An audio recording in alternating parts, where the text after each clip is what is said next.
Hi everyone, this is Miranda Gainey, Upper Deck sketch card artist, and you're listening to the Marvel Card Collectors Podcast.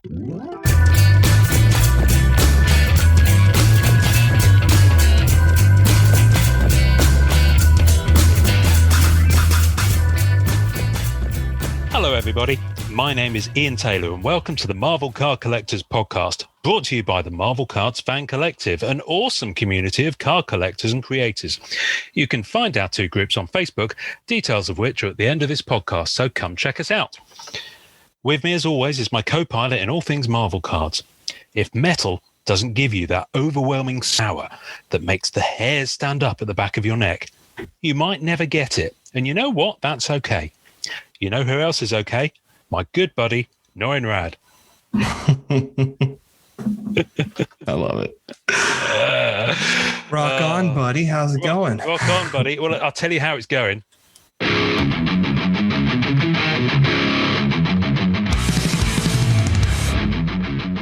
Today, my friend, we are going to talk about metal. Metal. I love it. There we go. That's enough of that. I love how well I edit these things. I love a bit of metal. We'll get into metal in a moment. How you doing?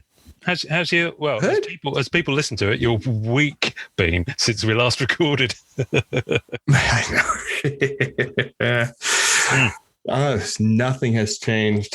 Nothing has changed in the 2 days since we actually started. About less than 48 hours since we last recorded. Because we are squeezing 2 into one weekend because I'll be having an off weekend because next weekend is my birthday. It's my birthday. Happy birthday. So gifts are welcome. Just send them to me, care of England. Care of England, and it will find me. I wanted to, before we get into what we're going to talk about this episode, I wanted to throw out a little bit of listener feedback. And you know what? You'd think, as I knew I was going to talk about listener feedback, you'd have thought, oh, wow, here, Ian will have it ready. Not so. I'm scrabbling through my Instagram to see if I can find it. Here we go. There's a fella called Victor Guerra, I think his name is. I think that's how you pronounce it, rather. That is his name. I'm not sure if I've pronounced it correctly. He's on Instagram as marvelous_packs. Yeah. Not marvelous pecs, although I'm sure he has marvelous pecs, but the photo doesn't show me that. And he's really, really digging our stuff. And I just wanted to throw up. Super sweit guy. Yeah, super really nice guy. I traded with him. Very nice. Oh, cool. Well, that's nice. So he gave us some feedback on the Ash Gonzalez episode, which people really enjoyed. Great episode as usual. Looking forward to your review of Marvel Metal and more collector talk / upcoming Marvel releases. Thanks, guys. You both helped me get through the work week, which is really nice. I love it. It's really nice. Yeah, we like that. So thank you, Victor, for that. Good buddy. And there was someone else, but you know what? For the life of me, I can't find it right now. So what I'll do is I'll look as we're talking through the episode, and if I suddenly drop in with some random, just like out of nowhere feedback from listeners, it's because I've finally found it on my phone. Totally fine. So there we go. I have a plea as well to our listeners, just to, if you can, we've had some really good feedback over the last few weeks on episode 100 and on some of the interviews we've done. But it really, really, really helps us out if you can put that feedback in the form of a review on our Facebook page or on iTunes or wherever you listen to your podcasts. It helps us out, helps other people find the podcast. And it just, makes us feel good. But that's the least reason why you should do it. Even if it's just a rating, click, just helps us out. And that's all I have to say about that. We never love it for anything, do we? Good. No, That's good stuff. marvelous. We always appreciate a good review. We always appreciate the We always attention. appreciate everyone, quite frankly. For sure. Good or bad feedback. And, you've got to take the rough with the smooth, and we have done. So, but fortunately, it's all been smooth of late because we're working hard to bring you quality content on a weekly basis. Isn't that right, Noreen? It is. We've been working very hard. We have the hardest we've ever worked. It's the hardest. Actually, no, the hardest we've ever worked. Weirdly, the hardest we've ever worked is probably when we were in lockdown. Yeah, I think so. Actually, we were going. I was just thinking about that. Yeah, we were going at it. We were doing video content, and until it got like too much for you to spend half a day just trying to load the thing into Facebook. Well, also you didn't want to do the video stuff so much anymore, and wanted to focus more on the podcast, which was a good idea. For sure. I think so. There's only so many hours I've got in the week, especially now I've gone back to work. So when I was on furlough, of course, I had a lot more time. But yeah, it's tricky. But the one thing I will say is that, of course, we do actually, for most of the episodes that we've recorded, we have a video file. True. We do have a video file, and in some of them, obviously, we just did it just the two of us, or maybe our guest didn't think they were going to be the video was going to be used, and so everyone's like scruffius rufficus. So some of them may never see the light of day, but some of those may well see the light of day at some point. For example, if we did a Patreon, for example, Patreon or whatever you call them. I always pronounce that wrong. I must sound like such a muppet. Not at all. It's Patreon, not Patreon. It's Patreon. Yeah, it is Patreon. Is it? It is Patreon. Right? No, it is. It is. You're right. I don't know why I don't know why I pronounce it in the way I do. I think it's because there's like a US general called Petraeus or something like that, and I think in my head it looks similar. The word. So, I'm not going to comment on sounding out words. No. I am awful at that, so I have no right. Don't even get me started. I'm not going to say anything. I can never say the word prodigy. Even Prodigy, even if I do a slow run at I can't. I just can't do it. My grandmother can't do aluminum. It's hilarious. You mean aluminium? Aluminium. Yeah, it's one of those words where it's like aluminum or aluminium. Well, that's the thing. That's one of the tomato English American. Yeah, exactly. So you got that thrown into the mix as well. But yeah. And the reason I say that is because what I've started doing is every now and again when I get a little bit of money in my pocket and I get a deal through Sticker Mule, I'll make up some coasters or some pin badges or some stickers with the podcast logo on. Not to sell, I just throw them in with anyone I I've been doing that too since you sent me some. Yeah, they're great. And they're really cool. But the problem is that obviously I'm just doing it out of my own pocket, and I've been giving thought to the fact, someone posted and said, I really want some of those. I'm like, well, this is kind of the deal with them, and he said, well, I'm sure people would buy them, and I'm starting thinking, well, would they? Would people buy pins? I think people would. I think people would be very excited to have like a sweater with the logo on it or something like that. So we'll start thinking about that. But if you genuinely would be interested in a Patreon where you got maybe a little bit of extra content, as much as we can allow, some of that video content I referred to, maybe, we do a tier where people get their name checked on the episodes and stuff like that, which I know people do on Patreons. And, I'll have a look and see what kind of tier levels people do and people offer and whatnot. It doesn't have to be much, but, it kind of helps us out with things like being able to afford a subscription to things like StreamYard, which means that we could actually do live streamed episodes and throw the video up on YouTube at the same kind of time. Yep, tons of time. That bit of stuff. So that's the thing I'm thinking of. So if it's get a website going, things like that. If it's the kind of thing you guys would be up for, if we kind of went up a gear, let us know, because it would it'd be just great to get feedback from people, as to what they want, what they dig, what they don't dig, what they. Because the core podcast will always be free. I think that's important. But if we're going to do some extra stuff, then it'd be nice to definitely. I mean, the most important thing is that you guys let us know what you're into. Yes, and if we can make it work, we'll make it work. Obviously, because we enjoy this. Yeah, and we enjoy you. I enjoy you. Oh. Oh, Wow. je t'aime. Mon petit filo pastry. Anyway, Oh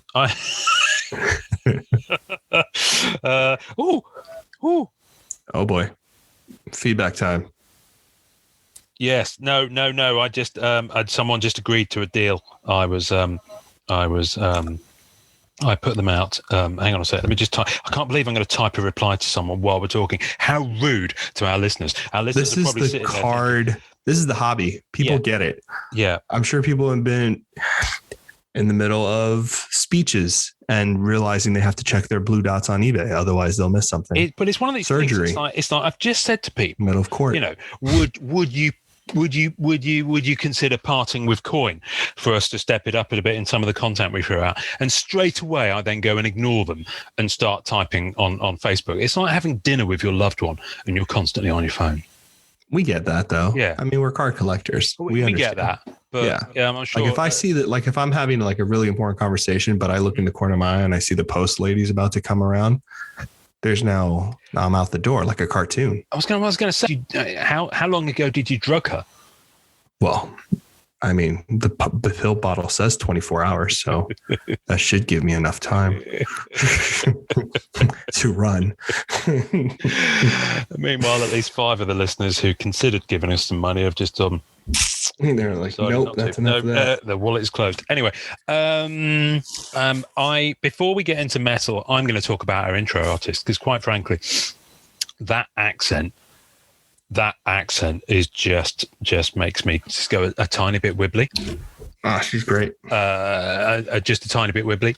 Miranda Gainey, you're a rock star, quite frankly, in my eyes. I didn't know you existed a year ago, and then, and to be fair, a year ago you probably didn't know I existed either. So we're even. But the box of Marvel Masterpieces 2020 that we opened, and you can actually find on our YouTube, that's right. We pulled. The sketch from that box was by Miranda Gainey, my first experience of her work, and it was an absolutely cracking sketch. So I reached out to Miranda, and she's kind of busy with stuff and shizzle, and then she finally got around to it and sent us the intro, and I was like, yes, let's use it ASAP. And here she is. So you can find her on Instagram at Ms. Mandy Pants. That's MZ Mandy Pants. And I know pants in America is like trousers.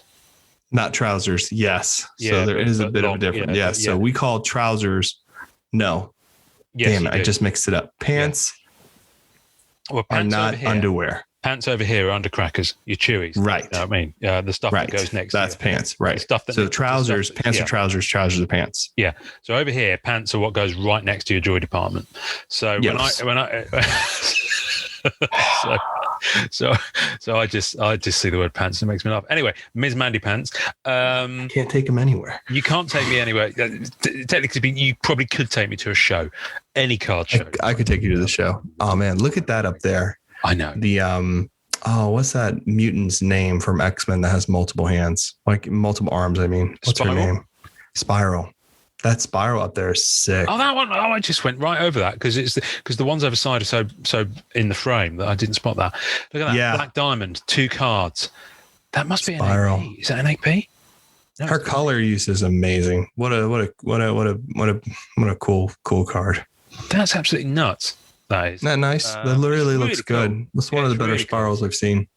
You know what? That's someone should character collect. Spiral's a great character. Yeah, I know Matt Fuller I know is X-Men, so I know he's got. Oh yeah, I think John Delgado has got some spiral action in his collection. Oh, does he have? I know what he has. Wow. Yeah, he PC's X-Men as well. Really sweet guy. I'm going to give a shout out to those 2 guys, actually. Matt Fuller and Jonathan Delgado. Super lovely. Much respect to both of you in just they're the way great. You collect, very and nice. You interact. Lovely fellas. I want to get John awesome. Delgado on the episode at some point. We shouldn't we? I mean, he's always like doing stuff. Yeah, and we help each other out when we can. That's nice. Yeah, there's not that I'm not. It's going to sound really funny the way I'm going to say this, but I don't mean it to. But I've started, so I'll finish, as they say on the British quiz show Mastermind. I kind of go out of my way a little bit to help him out, and he does with me. Not that I wouldn't with other people, but we've kind of got this thing going. Yeah, the mutual understanding. We each other up with stuff. So yeah, really sweet guy. Sorry, my thing is binging, and let me just turn that pinging. We don't want pings because I've left my messenger open. But no, that's a sweet double. Well, it's a puzzle. It's two black diamond. I really like it, actually. I really like it. And you can see all these on her Instagram, folks. So go and have a look. I mean, there's all sorts of stuff she's got going on here. There's Dungeons and Dragons stuff.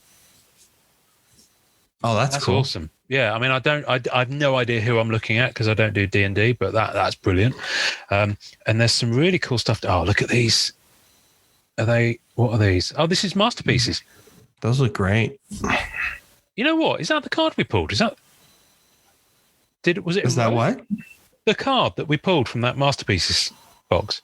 No, it wasn't Rogue. Who was it? Oh, it was Kitty Pryde. Kitty Pryde. I think it was Kitty Pryde. Anyway, yeah, there's a really sweet picture here of the masterpieces. So she did 124 cards for that set. What a beast. Wow. Yeah, that must have kept you busy for a bit. Jean Grey. I love that Magneto. Ah, it's very cool. I love the hand in the foreground and just the way that the kind of very classic Magneto down from the top. Mm-hmm. And Rogue. I mean, you can't go wrong with that Rogue. No, of course not. Great looks, great poses. I love her color. I think her color just pops, and her faces are awesome. Oh, look at that! That's sick. Look at that Captain Marvel masterpieces. That's good. Love it. Seriously, guys, go and check out Miranda's stuff on her Instagram feed and throw us some commission work because you won't. I mean, look at these covers. Wow. She does great likeness too. I know. Princess Leia, it's amazing. Look at the boldness of leaving that white space on this. No, good choices all really around. Works. Sorry, we're looking at a Thor cover where she's done a Jane Foster, and there's one down here that, I mean, that Emma Frost Avatar DC, but it's the Star Wars cover here with Baby Yoda on. Baby Yoda, I remember you showing me that. It's a great one. That's really cute. That's really cool. I love it. May the force be with you. So yeah, I'm liking it. I'm digging what I'm seeing. Final Fantasy. Miranda, yeah. There's so I'm glad you know some of these because I'm not as. Look at these Princess Leia. She's nailed the face. I know. Well, she works on Star Wars cards too. I didn't realize. Women of Star Wars. Yeah, of course you need to be able to work nail the facial lines. She can do it all, man. Yeah. That's cool. I love that Empire Strikes Back Princess Leia. Me too. I could seriously PC Empire Strikes Back Princess Leia. She looks really cool in that one. I really like that. That's good. There's only oh, hang on. There's a photo of her at a convention. Look at that. Back in the day. Wow, look at the size of that table. What a beast. I know. Yeah, lots of good stuff going on there. So yeah, I'm digging it. Thank you, Miranda. We'll put links to Miranda's feed and to her, I believe, at the top of her Instagram. There's an Etsy shop, so we'll put a link to that as well on the tasting notes, and you can go and check it out. Wow. I need to follow her. Do I follow her? Yeah, if you don't, you should do. I mean, she's got 1,400 followers. Let's make it. Well, she's got 1,413, so you can be 1,414, Norrin. That's the number. That's my favorite number. Yeah, I thought so. Now I know what your PIN number is at the cash machine. Ian, damn it. Now I have to change my PIN number again. You probably do, actually. You probably do. That's one of my favorite things from The Office, where Dwight's like, what's your PIN number? And Michael's like trying to tell him secretly. And he goes, I don't understand. YMCA. And he does YMCA. And that's the PIN number. You've lost me. I know you think I might know that reference. I just don't know that reference at all because I just couldn't. What? From The Office? I couldn't get into the English office, and I definitely. Oh God, I can't even talk to you now. I don't even understand you, bro. No, it's one of those things. I can appreciate that it's very popular, but because it's the kind of humor that makes you feel a little bit uncomfortable. It's like Curb Your Enthusiasm. Some of Curb Your Enthusiasm, where it's landed with me, I think is absolutely wonderful. But it's that uncomfortable situation humor. Yeah. Well, that's why I couldn't get into the British one. It was like really pushing that. Yeah. Which I get. I get it and I appreciate, but it's just, it's not something I tend to go watching. Yeah. So I just couldn't go there. But I know it's really cool. And, you know, Jim from The Office, is that John Krasinski? It is, isn't it? Mm-hmm. Yeah. Yeah. So you got, Have you seen... There's some really good storylines in there. It's fun. Have you seen A Quiet Place? Yeah, I did see that. I loved it. You loved it? Yeah. I absolutely loved it. And part 2's come out, and I really want to go and see it at the cinema. Oh, yeah. When does that come out? It's out over here. It kind of was the first big release since cinemas were allowed to open in May. Oh, then it must be out over here. I must not just realize. No, it will do. It will be. But over here, where it's like the government are about to like end all legal restrictions tomorrow, as I record, and cases are almost the highest they've ever been. It's like there were 54,000 cases on Friday. It's ridiculous. Is it the same over there that the people who are unfortunately getting sick are the ones that decided not to do the vaccine? Yeah, that's what happened over here too. Because who knows? You know, who knew that not taking a vaccine would leave you susceptible to the illness that it's supposed to be protecting you from? It's a shock to my system. Most ridiculous thing. How dare anyone think otherwise? But no, I mean, fortunately, the hospital. I'm not sure about the admissions number, but I know the deaths is still really low. I mean, it was like, that's good. I mean, listen, any death from it is awful, but when you say it's 30 and that's a good result, as opposed to it being 300, 500, 700, you know, or thousands. So basically, you've got 54,000 new cases, but only 30 deaths because they report it on a daily basis. So you kind of get used to what a good result is. Jesus, how crazy is that? Isn't it crazy that we're over a year in and you're so used to those numbers? Dark. And being able to judge whether it's a good result or not. It's crazy. Anyway, so cinema, Quiet Place Part 2. But John Krasinski, I'm slightly in love with him. Oh, he's sweet. I've got a bit of a man crush on him. That Good News Network thing that he did when lockdown started, I thought was gorgeous. Such a good idea. For sure. And then Jack Ryan on Amazon, the Amazon series. Did you watch it? Which one? Jack Ryan. You know, Tom Clancy's Jack Ryan, you know, so the character from Hunt for Red October and all that. No, I haven't seen that. Yeah. So basically they've done a new iteration of it. And it's an Amazon series and they've done 2 seasons so far. Oh, with him. Yes. Yeah. I know what that is. Yeah. And the first series was really good. The second one was a bit, not sure. They're filming the third one at the moment in Europe. Oh, wow. So yeah. So I'm very much looking forward to it. Anyway, shall we talk about metal? I should probably find that guitar thing, but I can't be asked. I will drop it in now.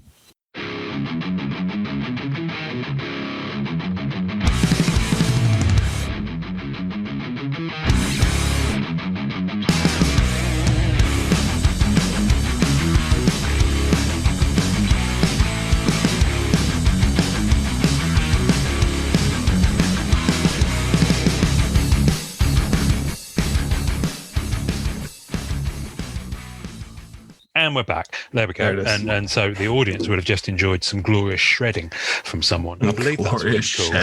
I believe that's what it's called.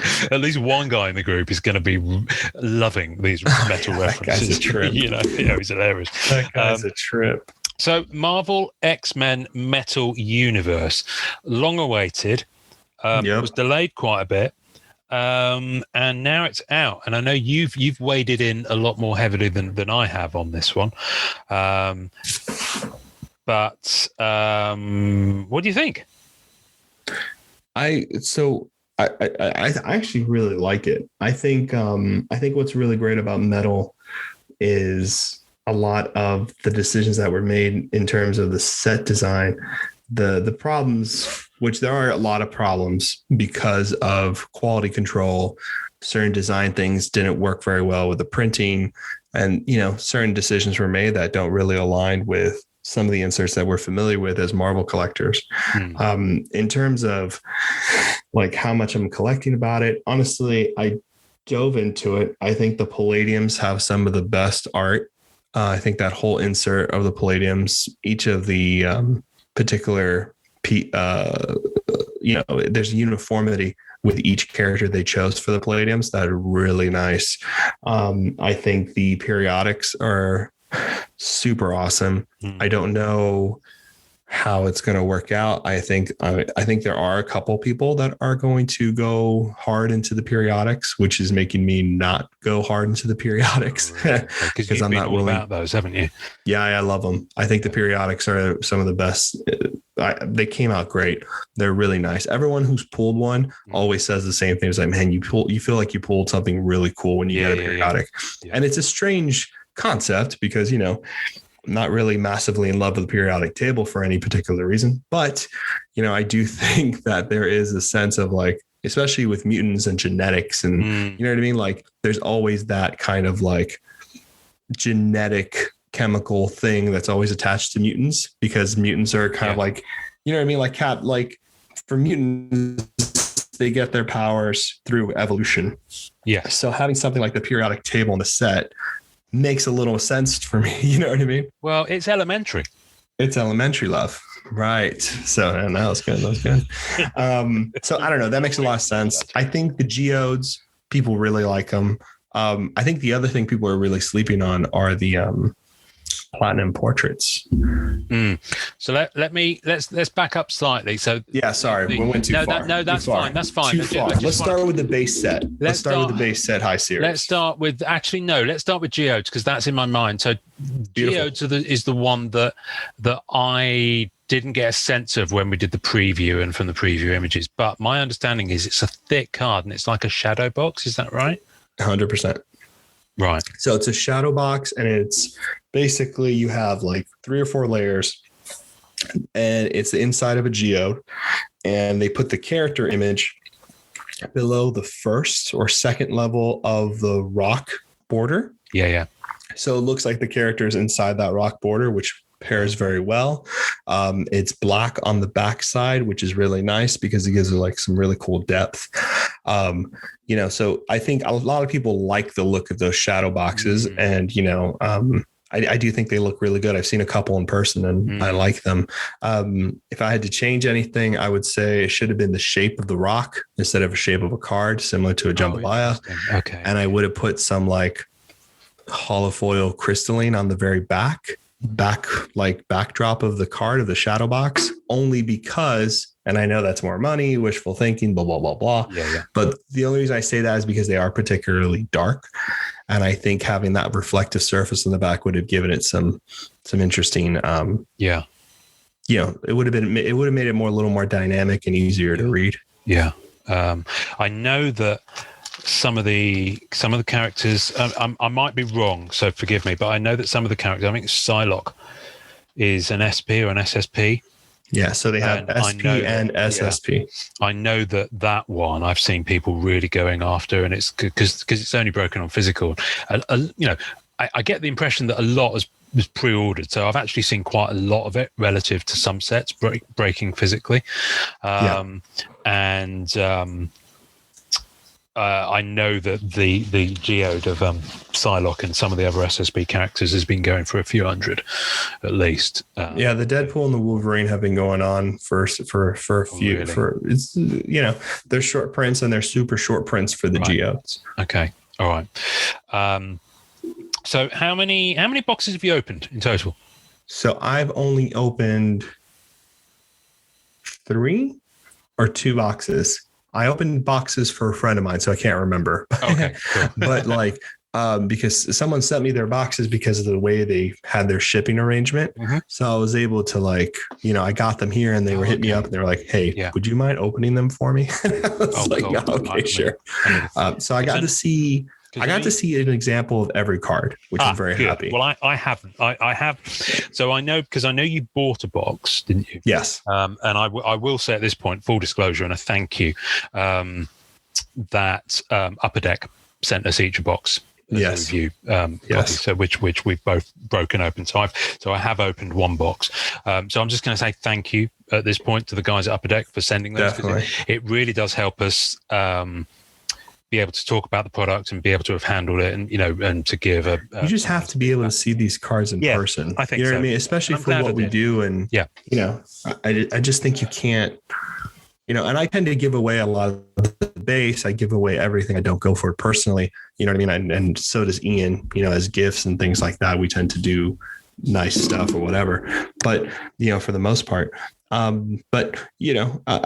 these cards, it's rough because a lot of times if people just go on the e-pack front or just go on the eBay hunt, they can't really see the card or understand. Yeah, like what it's doing, like foil wise or anything like that. So I really do appreciate getting to see it in person, and because Ian and I get hit up a lot about this stuff. And it's and it's especially for me, obviously I can't just because of the fact that I'm in Blighty.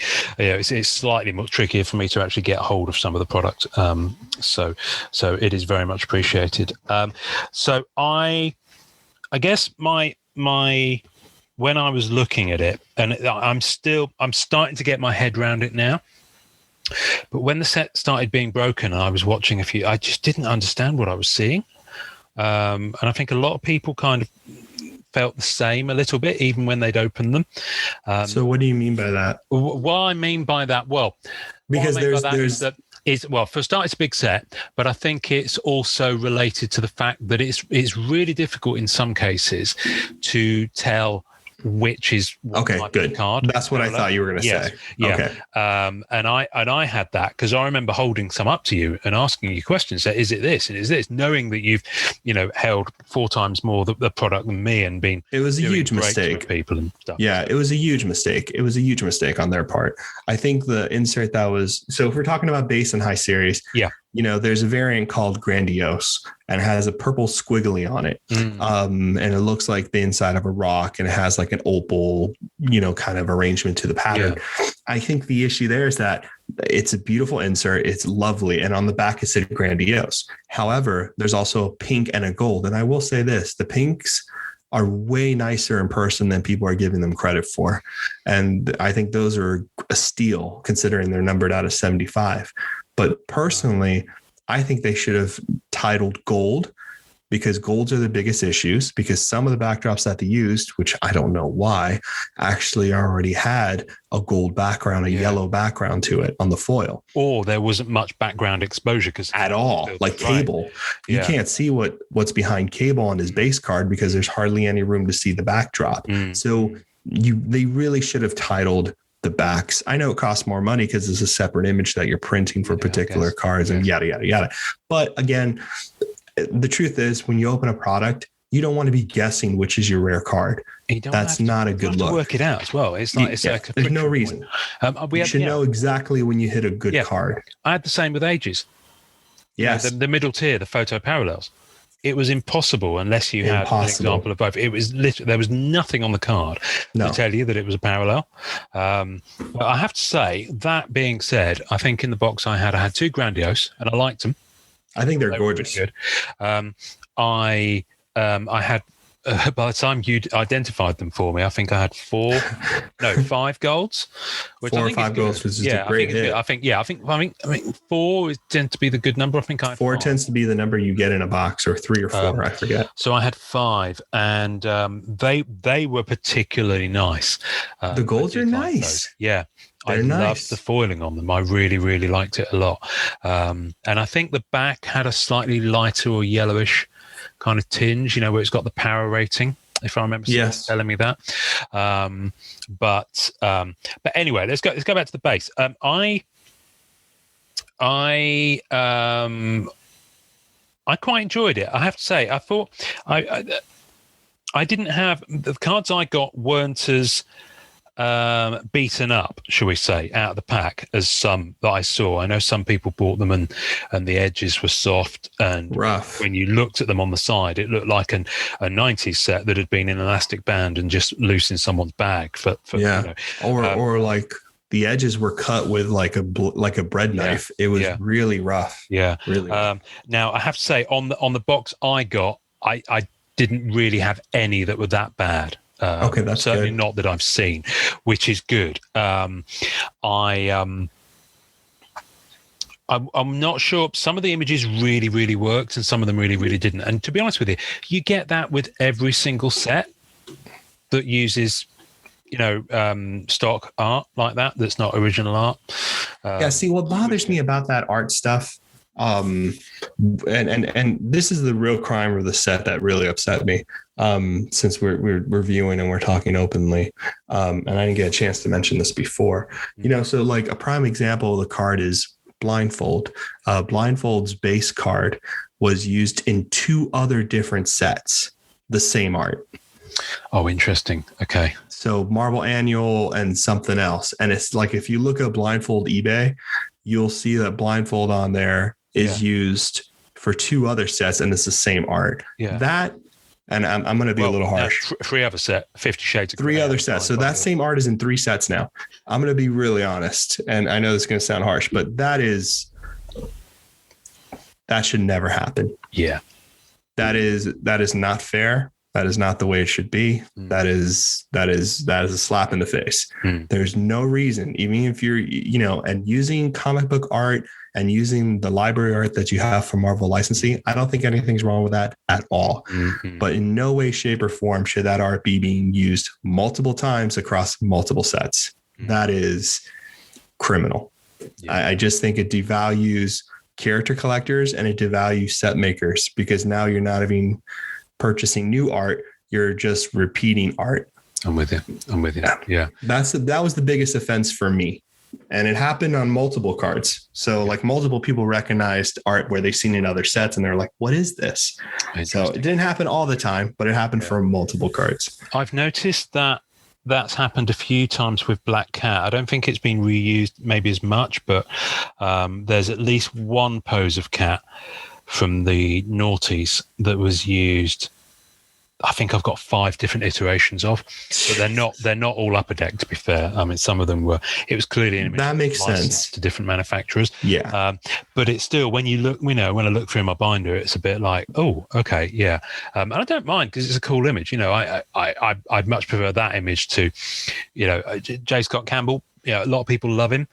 Personally, I'm not a massive fan of his Cat depictions, and I'm kind of glad that he's been wrested from the front covers of the Black Cat ongoing series. So, because it's just not quite my cup of tea. But I'm going to say 2 things. First of all, you're a bit dark, and that's not me being racialist. Sorry, I was going to get up and mute you in a second so I can put on a light, because the light was so you carry on, and I'll carry on talking. That should help. That's better. I can see your gorgeous cheeks now. Because it was kind of dark from your eyebrow to your chin. I had to turn off my light because it was in my eye. Yeah. I couldn't take it anymore. So it just looked like your beard was just moving up and down, and that was all I so get a little bit of a bounce back here. The interesting thing, the finish on the base cards. Now this is an interesting thing, and this is going to segue into the PMGs. I don't think that the finish on the base or the PMGs was what anyone necessarily expected, because there are expectations of how PMGs would and should be. And in my box, I think I got 1. I think it was a red, but it was definitely pink in color. So I know that's been an issue for some people. Yep. And it was numbered 90 something, because I know that 1 to 10 are the greens, I believe. They've done that. So 1 to 10s are the greens, and 1 to 100 is the red. 11 to 100. Yeah. 1 to 100. No, it's a split print run, because 1 to 10. So it says that, but then I looked at them and I didn't see that. Oh, really? Because that's what. Yeah. I was led to believe it was going to be, but. That's what I read on the sell sheet too. Let me double check, because Mike Phillips said that when we interviewed him, because he was the guy who was responsible for PMGs when they started. So right, I remember. Back to the OG PMG, kind of OG PMG. OG PMG. I love it. But these are not OG PMGs. Do you? We'll come back to talk about how the finish is on them in a moment. No, we'll talk about it now. Let's do it now. Yeah, but no. What I was going to say, because I'm going to ask the question before I forget it, otherwise I will forget it. Do you think that people pre-ordered this set in the way that they did, with the expectations of PMGs being as they've been historically, and then saw the PMGs that they were getting, and went? I think what happened was a lot of people were hoping to capitalize on the PMG front, and what they did was they ordered a lot of the boxes. Dave and Adams price gouged, saying they sold out, and then decided to put it higher, sold out, then put it even higher. So that's happening there. And I think a lot of people bought this set thinking retro, Fleer Retro 2013. And they thought, okay, let me go into this and do this and lock this down. And personally, I thought so too. With the way they were doing the PMGs and the way the inserts were looking, we're starting to see Upper Deck uniform particular inserts to particular sets. So I think Metals, and I don't know, but I'm guessing, I think Metals, the Metal series will always have the PMGs. And I think Fleer Ultra will have another insert from Chapel retro. Exactly. That will stay close to that set. And I think they're going to uniform it, which is I know a problem for people who already have PMGs from Fleer Retro, from Fleer Ultra. But I think it's smart that it's finally uniformed, and metal should be in metal. So let's not forget that.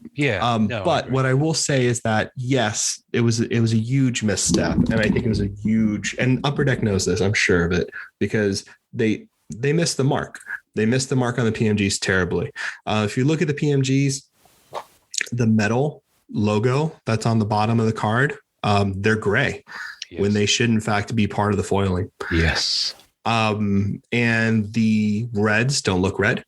The greens don't look interesting enough. And what people don't know about PMGs, unless you've seen one in person, which I'm sure everyone has in some way, the image that's in the background, right? The character's cut out and they have an image in the background, which is covered in foiling. What people don't realize is that the image that's covered in foiling is actually textured, and it actually gives the image is still there and it's textured, but it gives it the little, the difference in texture. It's very color vibrant. I mean, they look premium. And this set, and I think personally what they should have done is they should have looked at metal as the same level of set as Fleer Ultra and make those two pairings. Because that's how I see it. I don't see metal as below Fleer Ultra, but I feel like they designed it to be a little bit lower than Fleer Ultra, which I think was a mistake, especially if you're going to put PMGs in it. Because I'm looking at, this is a base. This is a black cap base, I believe, from the original Marvel Metal back in the 90s. And look how much foil it's got on it. Oh, yeah. And you just didn't get that with this product at all. No. On the base, certainly. The golds you did. The golds, I think. They're pretty. Yeah, they are. They're really nice. They're nice. But so I'm just sorry. The reason I'm going in is because I wanted to get out some of my Fleer Ultra Spider-Man PMGs. So I don't have any retro ones because that wasn't really my my. Was she in retro? No, she wasn't. That's the thing. So I'm actually quite glad. Worry about that. I'm quite glad. Saved yourself there. Look at this. Look at the red. I mean, you've seen these. Look at the red. That's so. I'm holding in my hand a metal PMG from Fleer Ultra Spider-Man. The red Black Cat, and I mean I've got the purple and the blue and the others here as well, and they're all equally have that same finish behind her.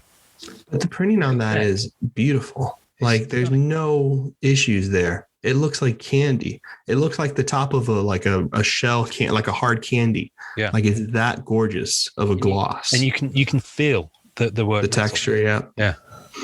No, it was a mistake. It was a major mistake. And like even the PMG text, like when it says precious metal gems on the front, on the metal ones, the printing is so off that the text, when it goes onto the character, which is a different texture than the back, it has the drop shadow being white. So like the text itself, when it going over the background to the image of the character, is completely different. So that printing is completely off. It's really rough. I actually have something here that I just got that I haven't shown Ian yet. Oh, go on. From a very good friend who was nice enough to send it to me. I paid for it, but it was cheap. You know what I mean? But he was very nice to decide to give it to me. But it's a Gambit, gorgeous Gambit Red PMG from 2015, and you can see. Yeah, I can see that. You see how the precious metal gem text? Yeah. It's normal. Yeah. But on the other ones, it's not. That's lovely. And look at all that texture. Isn't that cool? No, it's really nice. I can see it's really. I mean, they pop. That's the thing. They pop. They're pop. They're meant to pop, and like across the board, they did. And I think what to your question, which I took forever answering, like an idiot. No, that's quite all right. I think people realized when they saw the PMGs being pulled, they're like, "What did I do?" And instead of hoarding, which I'm going to use that word, I don't care if people don't like it, hoarding boxes and cases and locking them up to wait for the profit to increase and then to sell or use for trade or whatever the case may be. What people decided to do was say, okay, well, this might not have been the decision to make because I don't see prices holding. And they cracked them or sold them. And you can see how prices plummeted on eBay for metal boxes. Yeah. Pretty significantly. Yeah, I mean they have definitely. I mean I've not been looking at it massively, but it's just they're dropping. It's interesting. It's very interesting. And PMGs are selling very cheap.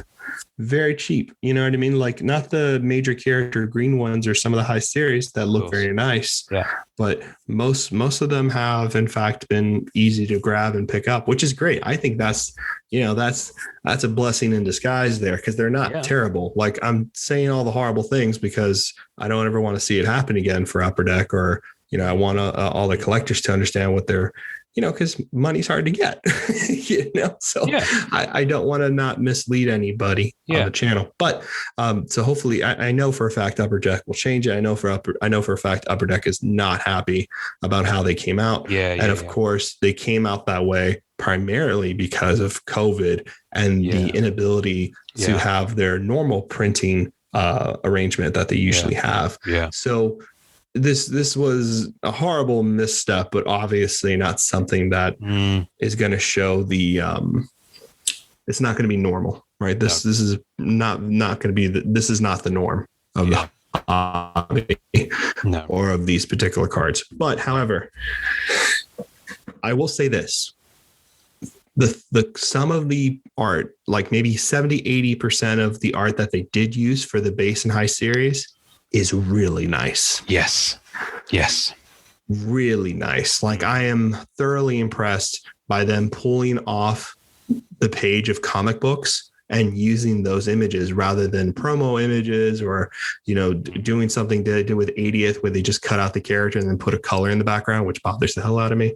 I feel like for base and high series metal, they really try to make the characters look cool.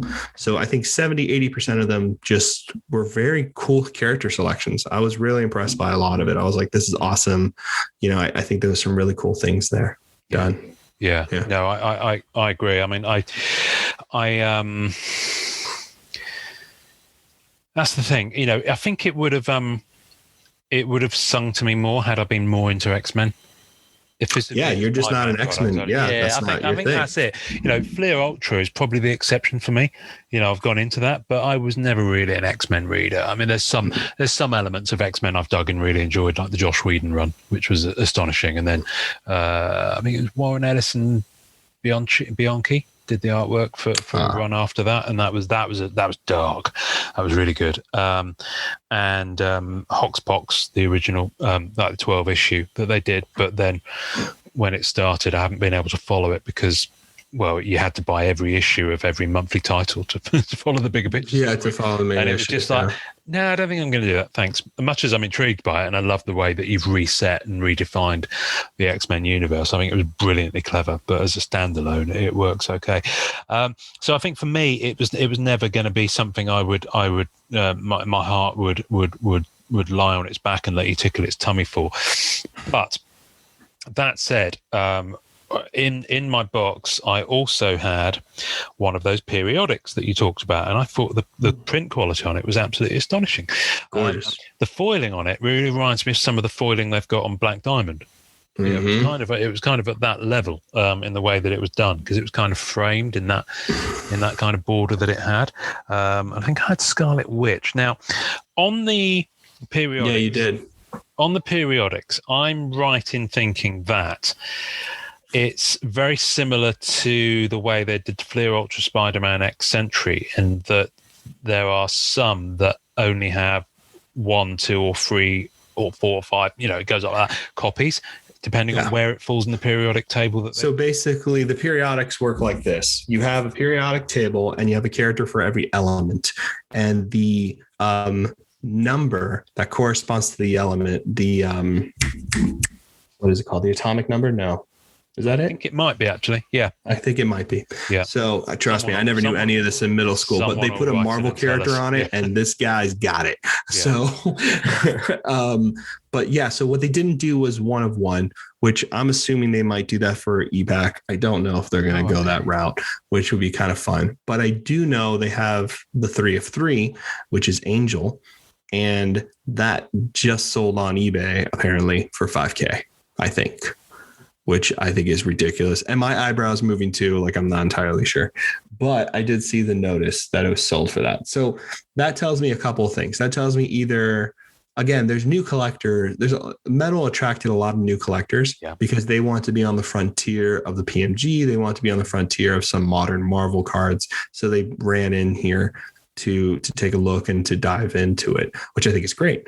So that tells me that someone, and in fact, this happened very early on with Wolverine inserts from the set. The Palladium Wolverine, which is at the end of that insert set, which I pulled, which you pulled. Yeah, you know, they were fit. We'll get onto. They're beautiful. I mean, I'm telling you, man, all the art for the Palladiums are really sick. Like, well, let's quickly talk about them. They're acetate, but they've got foiling and printing on them, so they've kind of got they got a really nice look and a feel to them. They're really nice. Nice. I have the Gambit here, which I really like. There we go. They're really nice. I like them. They're really nice. And there's no short print.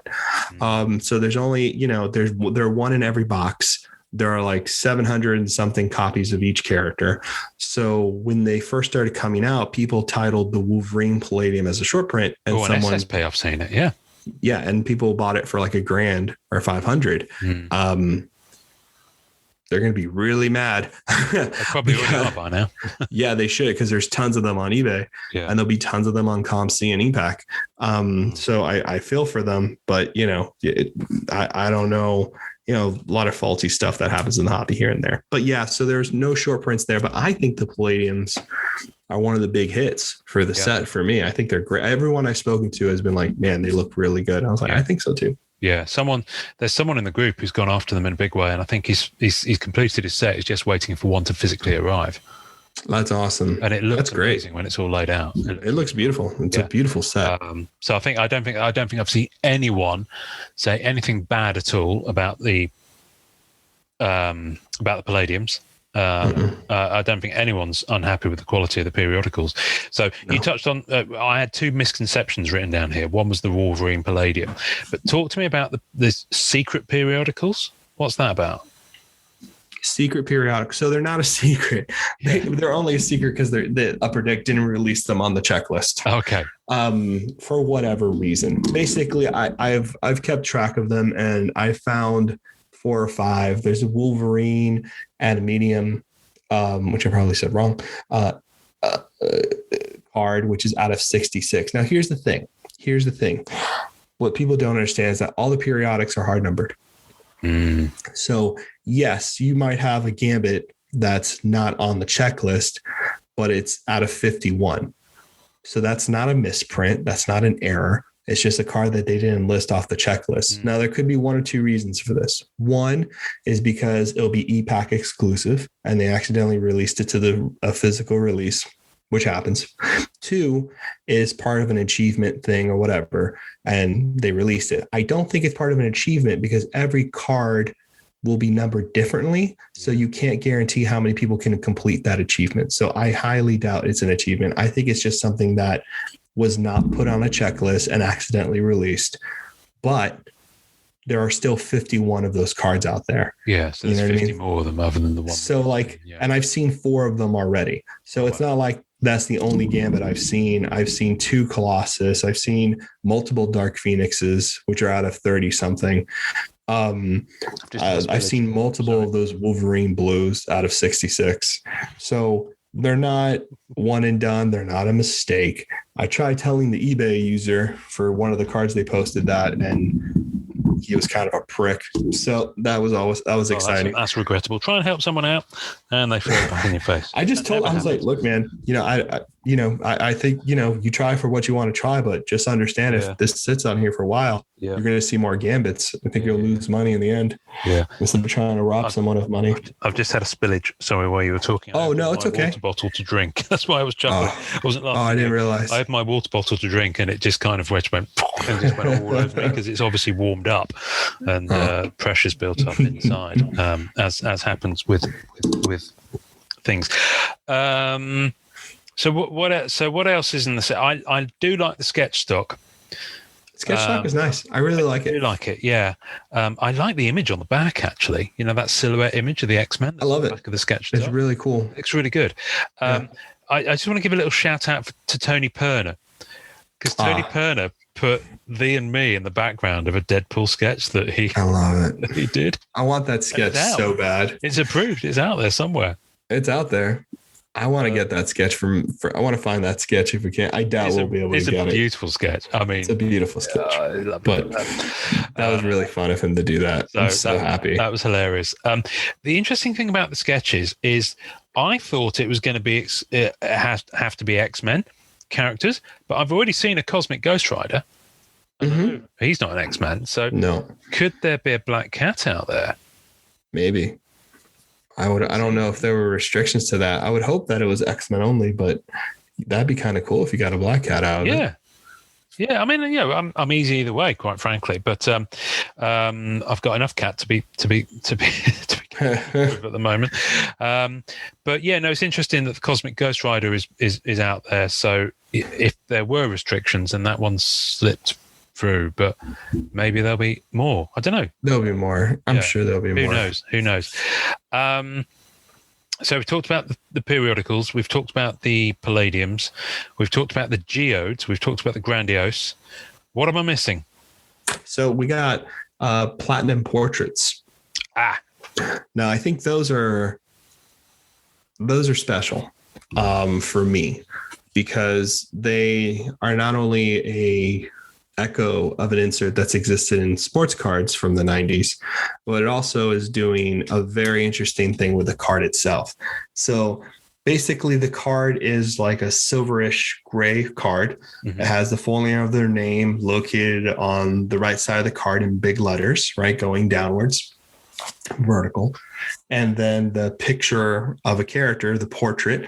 But what's really cool, and what you don't know unless you see the card in hand, is that the portrait of the character is made up by dots, little squares. Yes. So it's transparent, so you can look past the dots, but it's actually just a collage of dots that are making up the larger image. Nice. They're extremely rare, 1 out of 600 packs or something like that. And very nice looking. I've seen a few of them already. I'm definitely going to want to pick up 1 or 2, but I like them. I think they're cool looking. Nice. I think they're really cool looking. Yeah, I really dig them. And is there a metal parallel? A planet metal? Is that a parallel, or is it? Yes. So we're seeing an inclusion of which I'm like half in, half out about, from MM20, the metallurgy. So it's the same texture and size, very similar texture and size, not hard numbered in the sense that I'm hand numbered like the metallurgy from MM20, but you have various versions. So you have like aluminum, which is 1 out of 72 packs. And then you have copper, bronze, and gold, and platinum. So there's 4. Wow. Okay. So there's 5. There's aluminum, platinum, copper, bronze, and gold, I think. Okay. So I will double check, but I'm pretty sure I'm right on that. And is it one of those for every base card? So is this a parallel of the base card or a metal version of the base card? So it's different art. So it's not a parallel. Right. So it's different 5 art. different metal parallels of the base set, which is 200 cards, would be a serious. Well, I mean, that amount of metal, you'd need to reinforce your flooring, I think. Yeah. So you have your aluminum, you have your copper, you have your platinum, and you have your gold. So I guess I'm one. I said one that shouldn't have been there. So there's only 4. So the copper's out of 85, the platinum's out of 49, the gold's out of 15. So the gold being out of 15 is actually not a terrible chase, because once you get to 10, that's when it starts getting tricky. But you have those, and they look great in hand. I think they're designed really nice. There's good like layering on them. The metal feels good. The only reason I'm like half in, half out is I'm like, okay, so are we gonna have metal cards in metal and in MM, or was that just a trial thing in MM 2020? Like, are we gonna get metallurgy cards in MM 2020? Like, metal cards make more sense in metal. You know what I mean? Yeah. I mean, metal cards, they've done a fair few of them. I mean, they did the Master of Magnetism set from Fleer Ultra X-Men. That's right. 2018. And they're lovely. They're really, I mean, they're heavy. I keep hearing that. Yeah, they're heavier than the metallurgy. Yeah. Oh, wow. And then you had, I think there was a vibranium insert set in Black Panther. That makes sense. That was metal as well. And there's one other set that I can't think of, but they have done a few of them before. And MM20 was the first time I'd seen it done as a whole kind of parallel like that. Yeah. So the concept's not new. So, but this one not being a parallel, but being its own insert. How many of them are there? So there's 4. There's aluminum, copper, platinum, and gold. Yeah, but that's different types. But how many aluminum are there? Is it 1 to 50, 1 to 40? Is it? Oh, sorry. So I get it now. Let me go find that for you. Okay. So like basically it's called a Planet Metal set checklist. Planet Metal is the set. There are 20 cards. It's one out of 72 packs. Right. And there's 20 characters in there. So there's 20 cards. So it's an insert set. It's an insert set. Yeah. So it's not a parallel, the base or the high series. Wow. Did you get any of the boxes you opened? Yes. I actually got Colossus and traded Colossus, but like touching the metal card, it's really nice. They feel great. Like, it's cool to get a metal card. I also got Forge, a copper Forge out of 85. You're a blacksmith. Cool. I got a blacksmith. I got Forge. Love Forge. But yeah, I got that one as well. So that was really cool. But I like them. They're nice. For sure. Yeah. And then the other ones we're missing are the Arc Weld and Blast Furnace. Oh, yes. Okay. Yeah. No, so I didn't get Planet Metal, Portrait, Arc Weld, or Blast Furnace, or Geodes. So I haven't physically held those. What are the Arc Weld and Blast Furnace like? Have you had any of those? Yeah, I was able to see, I was lucky enough to see an example of each one. For Arc Weld, for both of them, I think the foiling in the back, it's the same scratchy kind of holographic foiling, but they feel really nice. They're nice looking cards, and the character art's really cool. The hologram effect, really cool. I love them. I think if I had to change anything on them, which was my initial reaction too, was that I would prefer them to be a little thicker, and the window of the card where the hologram is and the character that sits on top of it to be like maybe like a quarter of an inch in. So it felt like, you know what I mean? So that like there was like a leveling to the card. Yeah. So that when you see, because like a furnace and an arc weld, like if you're giving the metal kind of thing, and that card's the same flatness, the same thickness as like a base card, it doesn't feel, you know what I mean? It doesn't feel like an experience. It feels like it's just another flat card with a holographic print on it. I'm with you. So, you know what I mean? So like just like a 55 or something of that, and then the window dips in a little bit. I think that would be really cool. That's something I would have. Okay. I would have thought that conceptually the theme would have matched the textural design of the card. I didn't have that experience, but okay, cool.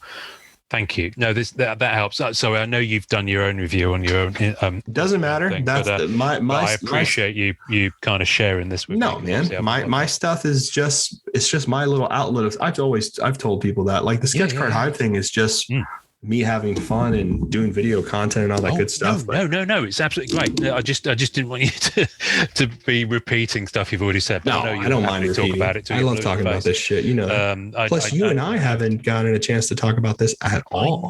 I know. Well, I was kind of sitting there just watching it all being opened, and I was just I was kind of just it wasn't moving my needle at all, and I don't think I'll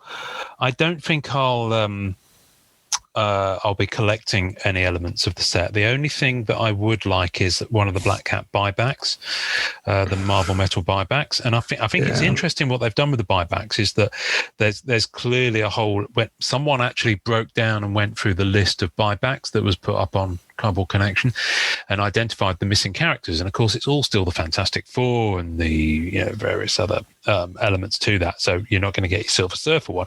We were speculating that with that, I was worried to open up on the movie side, on the comic side of things, that it might be time for it to come back in, but clearly not.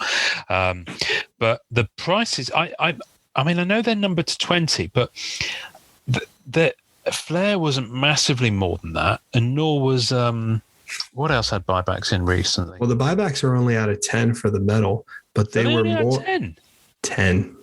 Oh, I'm talking out my bum then. But the prices, the asking prices on eBay are just like, not in your life. I mean, they'll drop. They'll drop. They're dumb prices. They're dumb. Look, again, it's just people trying to like. Well, straight away, there's people trying to recoup who've dropped too much money. Yeah, because they dropped too much money. They've seen what the PMGs are like, and they're like, nope. I got to get my $1,000, $1,500 here somewhere. Yeah, and that's just what happened with the buybacks. Those buybacks out of 10 being at those prices. Yeah. Personally, I don't think that's right. That doesn't make a lot of sense to me. No, not because I do 100% believe in buybacks being viable cards in the future. Like that's just me. Yeah. It's something I think makes a lot of sense. Having a card from the 90s being hard numbered, even though it's the same card, and I totally get that argument 1000%. But I will say that I think like there's a Cyclops, I think 1 out of 10 for like 1,500 or 1,200. Yeah, I know. I've seen some of them up there. That's just, I mean, what? I don't know. I mean, I guess they're doing it by the price of how much the case cost, and that was the case hit. But that's not the only card you get in a case, so that logic doesn't work for me. But yeah. So I just don't know. I don't know. There's your master of magnetism. You know what? Everyone's told me about how cool those cards are. I need to see one in person because they look awesome. I love the foiling. That's kind of like what the ones look like in Planet Metal. And they are. Oh, they're nice. They're heavy. I like the metal cards a lot. Yeah. I think they're cool. I've just remembered a metal card thing that we've completely forgotten to talk about. Captain America 75th, that vibranium shield. That was a puzzle. I haven't seen those. All metal cards. Yeah. No, I think Amanda. Shout out to Amanda. She I think completed the whole thing. What a beast. And it looks amazing. I mean, it's not something, and I saw pieces of it coming out of the Walmart mystery boxes. So, not many of them because the hits weren't. Put it this way: where I've seen people get good stuff on the Marvel mystery boxes, I've never seen other people get the same good stuff, with very few exceptions. So one guy was lucky enough to get a pack of Marvel Gems. You told me. I remember this. Yeah. I've never seen anyone else get a pack of Marvel Jets, so I think they were pretty thinly seeded. I'm not gonna do that. Let's talk about the comic cuts because I love comic cuts, as you know. I really, really dig them, and funnily enough, I'm just looking at all the Fleer Ultra X-Men ones I've got here, which is a set that the prices on those have gone nuts, and I'll never. Those are great. I'll never be able to finish them, but I just like having some of them. I've stopped stressing about not finishing. Said the bishop to the actress. So I've looked at them, and I've got to say, I'm not keen on the design on them on this set. So I don't know. I'll be honest with you. I pulled one. What are they like? Am I missing a trick? I don't think you're missing a trick. I know why you don't like them because I feel the same way. Like, here's the thing that bothers me about metal a bit. When you have metal and you put like the design of a bolt and a steel plate and they're welded together, you know what I mean? You have that like metal imagery on the design of the card. Yeah. That can feel really flat because that is a really exciting and very specific type of look of something. Okay. So when it feels like just paper, it's very deceptive. So it's a little bit, you're losing that kind of like immediate gratification, like, oh, it's metal, like blah, blah, blah. You know what I mean? And not that they can make the cars out of metal or something stupid like that. That's not what I'm saying. But there should be some kind of textual effect. Yeah. You know what I mean? I do think, I will say this. So I don't like the little idiotic square at the top of the comic cuts where the artist's picture sits. I don't know if you and I differ on this opinion. I feel like we've spoken about it. I do not like seeing the picture of the writer artist on there. And the only reason I don't is because the square that they put at the top of that thing feels like an afterthought. And it feels like it's just popped in there. I don't like that at all. I will say this, though. They killed it on picking the panels for the cards. Good. Absolutely killed it. Like every panel I've seen so far was done by someone who really understood comic books and really took the time to pick, all right, I want this image here, this image here. All of them have been great picks. And I think that obviously that's the most important part of a comic cut. Okay. So they killed that. 5 stars for sure. So I think the picture of the artist is from, are there signed ones in? Yes, so there's signed ones from Chris Claremont and John Stenko. Because there's the regular one. So yeah, you see the square at the top. Yeah, I have to say I do. You know what I do like though, the Skybox logo. Here's the thing: I don't think the Skybox logo needs to be quite as everywhere as it needs to be, as it is being. I love it on the base cards because they've actually, that's one of the good print things about the base cards is that it has a nice. It's done in a slightly different texture, and it almost feels like it sits over it as a mark of quality. I don't know. It feels just like they needed something to fill that space. Look how big that square is for that Skybox logo. Like that's a ridiculous amount of space. Why not put the issue number in rather than put it really small? Look at where they put the issue number. They put it at the very bottom. And then what's that circle at the bottom there? Yeah. Like, what is that? Oh no, that's on my phone. Sorry. Okay. I'll move it. There we go. So I was like, come on. Like that seems weird. So like the X-Men number 94, which is the cut we're looking at. Yeah. Like I think it's more important for the collector to see the issue number first and then see the panel. You could quite happily put the Skybox logo just there. Yeah, and be done with it. It just seems odd. It seems odd. I don't like the design of that at all. It's kind of, I don't think that makes sense. I personally don't think they should continue with the artist. I see what you mean about the artist photos. Wow. Okay, yeah, I've not seen one of these. That just looks stupid. I'm not being funny, and I don't mean to be insulting, but that looks like it was done on Microsoft Publisher. It's dumb. I'm sorry. It doesn't work, I don't want to be rude. I don't want to be rude, but I'm going to say a lovely looking guy, but it's a color image on a background that doesn't really. It looks like they pulled it from Facebook and they popped it on there. That does not look good, guys. Like, I don't get that. Like, it ruins it for me, I think. Yeah. You know what I mean? I tell you what I am digging, though, and so I know we're not talking about this set, but on Marvel, I mean, good grief, someone's got this up. I mean, it's numbered to 10. Someone's got this up here on eBay for 2,500. No, that's just blah, blah, blah, blah, blah. Oh, hang on. No. Shipping would be included, but no, for me, it's $68 shipping included. Extra. Yeah, exactly. If I'm paying 2,500, I want you to walk it to my house. Better. And bring me muffins. Muffins. Blueberry ones with a slightly crispy cinnamon top. That's a good muffin. That's a good muffin. Right. So if you're in, I haven't been to New York. I haven't been to Manhattan for a number of years now, but there's a diner at Broadway and 8th called Cozy Soup and Burger. And I found it on one of my first trips to New York, and I love it. It's really nice. That sounds awesome. New York diner. And a lot of the ones I discovered on Manhattan over the years have closed down. But this one, the last time I was there at least, was still going and still very popular because it did a lot of takeout and delivery and things like that. And they would do a blueberry muffin that was A, the size of your head, B, they'd slice it in half, and C, they'd toast it. You don't get muffins that have been toasted like that. So it would come to you warm and then you'd put butter on it. I'll tell you, it's a banging hangover cure because good grief, I usually whenever I go to New York, I usually end up tying one on at least one night, and then it's easy just to get, because it's on Broadway. You can get a cab from anywhere. Of course, and it just sails down Broadway. And it's a really cheap cab ride to get to Cozy Soup and Burger, and you just fall out, go in there, get yourself topped up on a breakfast, stumble out, and you're right as rain, good as gold. You can carry on with your day without hanging. I love it. Anyway, I completely forgot what I was talking about with that. So the comic cuts on Marvel Ages, I really like the fact they've continued the styling from Marvel 80th. And they've kind of got that same vibe going on. I've not gone after the signed ones, but I quite like that, and I can't afford to do it at the moment. But I'm very tempted to go into some Marvel Ages comic cuts.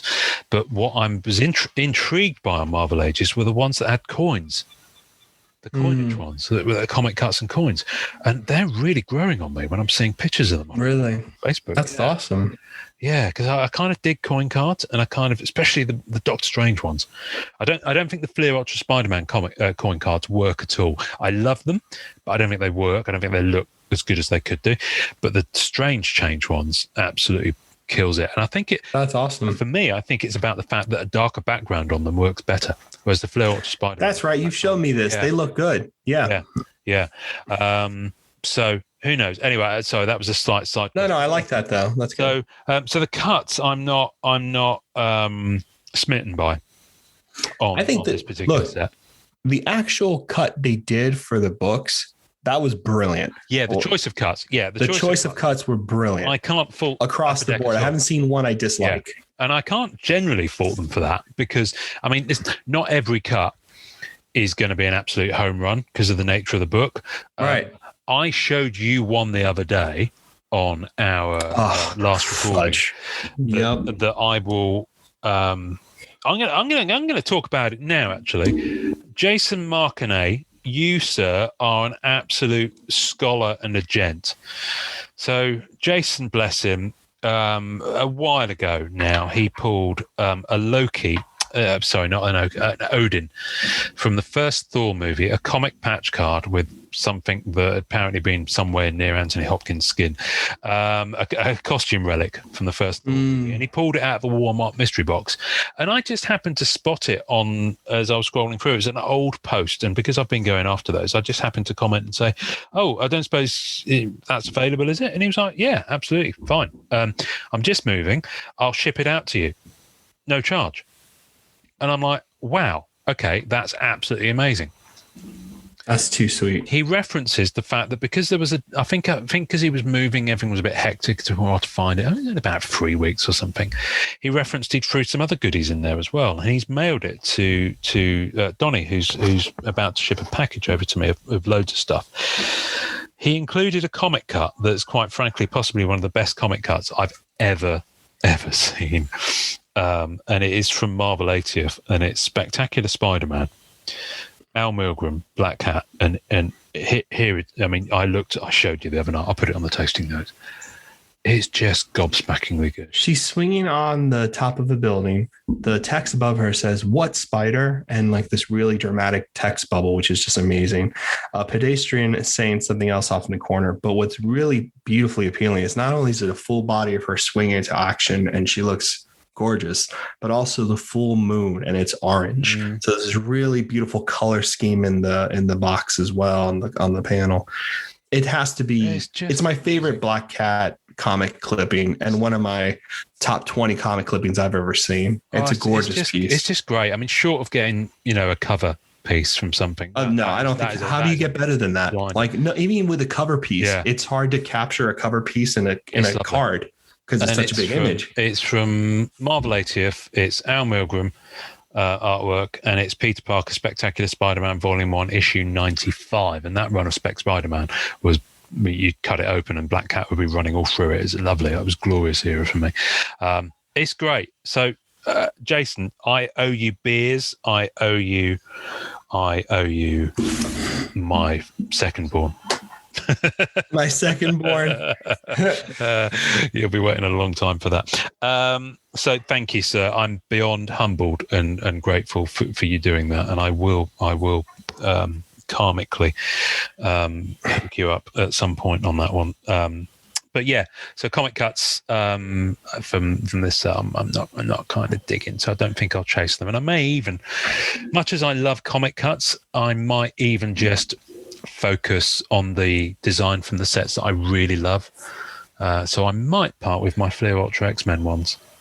I don't know. Because I'm getting close to a full set of Fleer Ultra Spider-Man ones. That's crazy, really. Wow. Well, I'd like to see the X-Men ones. Yeah, see if there's any ones. X-Men I like. Yeah, I've got them. I never got to see those in person. I still mean to. I've got to send you that binder, but we only talked about it less than 24 hours ago. So yeah, man, tell me what you want for that. Yeah, we'll figure it out. Okay, because I am excited about that. But yeah, no, these they are lovely, but there's so many Fleer Ultra X-Men ones that I know I'll never get the set. Find one with Gambit, but I haven't found anything. Have I got any with Gambit on here? Let's have a look. Do I? I feel like Gambit he's not around a lot in those, unless somebody picked them all up. No, the new issues will have him, obviously, but the older ones maybe can't see him on any of the ones I've got. They're thick because they're Fleer Ultra. Oh wow, that's great! Oh, see, those look nice. They're just a really nice design. They look good, man. They're good. I like the X ones. Yeah. Yes, sure. Those are the. I think they're the doubles. So the dual panels. Yeah, I think the design on these absolutely works, but the Fleer Ultra Spider-Man ones, they've got that kind of Spidey thing going on. And I'm much as I love Spidey, I think the design of them was better on Fleer Ultra X-Men than Fleer Ultra Spider-Man. But I've got a Wolverine. This is Wolverine Volume 1, number 1. So this is, I think, Frank Miller. Yep. Oh, that's cool. Aren't they nice? That's a great one. Beautiful. Oh, I really like that. There we go. And it's just really nice. It's a thick. Numbered on the back. That's out of 41. That's 39 out of 41. And Neria, a Skybox logo floating randomly in sight. It's really I'm surprised they didn't let probably because they did duels. So like they had 2 pages and the characters looking at each other maybe. Yeah, in some cases. It's nice. Because I was wondering why they put black between the X. Yeah. And I was like, well, just have the whole panel there, but I understand why. But they're cool. I don't know what I'm going to do yet because I'm kind of thinking I'd rather finish one style of set on the comic clippings than chase loads from different sets. But I don't know. That's just me thinking I need to finish a set and just being silly in my head. Yeah, I get that. You know, people get silly in their head. Silly in their head. I'm silly in my head. They're silly in their head. I'm very silly in my head. So X-Men Metal Universe. I have to say, people seem to, now that the initial shock of what it was has kind of passed through a lot of people. People seem to be, I'm going to sound really dramatic now, coming to terms with it, as in they're just getting on with it, and the elements of the set that people are digging, they're really digging. So I think people, generally speaking, the ones that are into the set are really enjoying it. Yeah, and I don't want to take anything away from that whatsoever. I think it's a great set. I really like it. Here's the thing about me. Like if I'm like, for example, like Annual, right? I've never been a fan of Annual, so I don't have an opinion on Annual because I don't collect it. I love to collect it because a lot of my friends are collecting it, but you know what I mean? It's just never been my thing. If Surfer was in it, I'd be I would know the set more, but it just happened not to be too interested. But for Metal, the reason I'm so like being kind of harsh on design stuff and really nitpicking is because I thought they had a winner there. And I do think in the future, with those few fixes, in my opinion, I know, blah, blah, blah, I think they could have something really special. I've always felt Metal was a direct line to the past for a lot of collectors, because I know when all of us first saw Metals, when we first got into the hobby, we were like, whoa, these are like really seriously cool. And like they really pushed the edge of what was possible. They really pushed the edge. And that's kind of what I wanted. I wanted that echo. I wanted it to push the edge again. And I wanted it to be that set on the frontier or something. So it kind of hurt that it wasn't really, but art wise and a few other things, I do think it was really great. I think a lot of things really hit home. With the set. And some of the inserts are absolutely blinding. You can't. For sure. On the core metal aspect of it, 100% is my feeling. But Upper Deck know that, and they've listened to feedback, and we've we've spoken to a lot of collectors. You've been on other breaks, and we've seen a lot of really good and really middling feedback. No one's kind of taken a dump on it at all, which is cool. I wanted to read a couple of. I've saved a couple of posts where people have kind of given their own kind of thoughts on it. Cool. So I kind of wanted to read one of them. I'm not going to name check the people necessarily. I just wanted to read a couple of them out. So one of the posts went, now that this product has been out for a little while, I thought I would just add my thoughts to this post instead of making a new one. I ended up only getting 3 boxes instead of the case I was supposed to. I paid $290 for one and $270 each for the second and third. He goes and lists the results of the boxes. Anyway, he goes, either way, out of 3 boxes, I'm still at least 12 cards from a low set and at least 64 cards away from a high set. Haven't separated the golds yet. So even though I really like the looks of the cards in the inserts, I don't think I'll be chasing much besides filling in the base. And I'll probably complete the Palladium inserts just because I really like the look of them. So that ties into, people are really digging the Palladiums look good. The art they chose for the Palladiums were awesome. And then there was another one that I saved. Can I find it? I should prepare more for these podcasts. I really, really should. I've accidentally gone into my sales posts, save posts, which is nice. And please buy my stuff, people. There was another one here. Yes, secret periodics. This is interesting. People refer to them as that. I can't find it. I can't find it at all. Apologies, folks. There was some other good feedback. So, but you get the gist of it. So, what are you gonna do? But I'm hoping, and I think I've heard on the grapevine that there's possibly like other metal sets coming with different. I think they're going to continue the line with metal for sure, as they should. I think it should be like a normal series with different properties. Whatever they may pick from another IP. I think that's the way to go. And I think we'll be very surprised to see how they fix certain things when they release another metal set with a new, what do you call it? Like Avengers, right? That's a series, I guess, like a different series. Yeah. It was kind of universe title. Team, universe, strand, character. I'm not sure. I'm not sure. I know what you mean though, because we've talked about Midnight Suns being their own cohort. Yes. Cohorts, maybe. Yeah, which is really cool. Dark Avengers, X-Men, Spider-Man. So listen, if they do a Spider-Man one, it's just going to hurt me. I know darn well that's going to be crazy cat fun all over it. It's going to look like a cat's home. It really is. Much in the way Spider-Man Archives did back in the day. I was chasing. I was like a 3-legged dog in a forest chasing sketches. I love it. So I know that's going to hurt in a big way. But yeah, I'm again. Going forward, how much set building I'll do. I don't know. Might just go for the cats. I have fun doing that. I have fun. Look, if you're not a set guy or a set woman and you're looking to collect cards, here's the trick. And you might not know because you're new to the hobby, or a sec. Yeah. So whatever you may be or whatever you want to be. I think a lot of people when they do sets, or want to just feel the itch of like opening a card. Here's my advice. And I'm sure Ian will say something very similar, but buy yourself a box. And just, whatever you don't like in there or don't want to keep, you have like 48 hours to list on eBay or to trade with other collectors in the group. Just do it quickly. Don't hold on to them, because once you get closer to EPAC with things that you're lukewarm about moving or whatever, there's no moving them because the prices will drop significantly right after EPAC, and people won't want physical as much because they're trading digitally for physical cards. Just, something to think about for people and what they're deciding to do. Yeah, absolutely. I don't know how helpful that is, but just in case you want to like have fun. It's always helpful. I mean, I'm still getting people sending me questions about EPAC etiquette.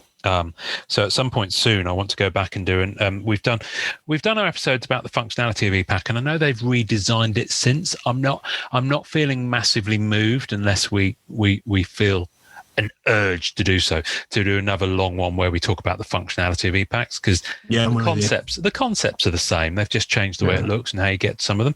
But one thing we never did do is we never got to the one about etiquette, about, you know, when people ignore you or when, you know, blanks and, you know, all those sorts of things. We haven't really talked about that. You know what? We could have an episode on trading. Yes, absolutely. And bridge that in there. Definitely. Well, there's physical trade. Listen, physical trading is, I'm glad to see. And someone put a post up earlier on the group saying something really positive about physical trading. Let me just very quickly see if I can. Struggle to find it. And I remember looking and thinking that's absolutely cool, because some, you know, people in the guys, they do a lot of physical trading between them, and I love it when I'm able to do the same, because I know it's, me too. You know, I know it's not quite as easy cross border for some people. You know, for me, I don't give a monkeys. I can't find it now. Grandiose. People are going in. No, but I remember it was really sweet. Like they were saying, like, thankfully to this group and how kind everybody has been. Yeah. I was able to trade towards like completing a set or something really crazy. Yeah. I can't find it now. It's really. I don't know. That's what I like about the Facebook group. Not that I'm pimping our Facebook group, but like we do at the beginning and then at the end of every episode. I guess so. But I guess so.